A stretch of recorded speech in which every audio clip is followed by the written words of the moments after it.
بدأ الإسلام غريبا وسيعود غريبا. இஸ்லாம் தொடக்கம் இல்லாமல் அறியாமையில் அறிமுகம் இல்லாமல் ஆரம்பமானது. அதே நிலைக்கு இஸ்லாம் திரும்பும், இறுதியில் திரும்பும்.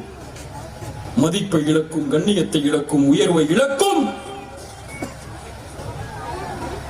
ஆனால் ஃபதூபாலில் குரபா, அந்த குரபாக்கள் உருவாகுவார்கள், அவர்களுக்கு நற்செய்தி உண்டாகும். யார் அவர்கள்?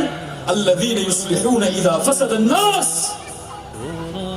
மக்கள் கெட்டுவிட்டால், குர்ஆனை சுன்னாவை விட்டு தூரமாகிவிட்டால் அவர்கள் சீர்திருத்துவார்கள், சுன்னாவை உயிர்ப்பிப்பார்கள்.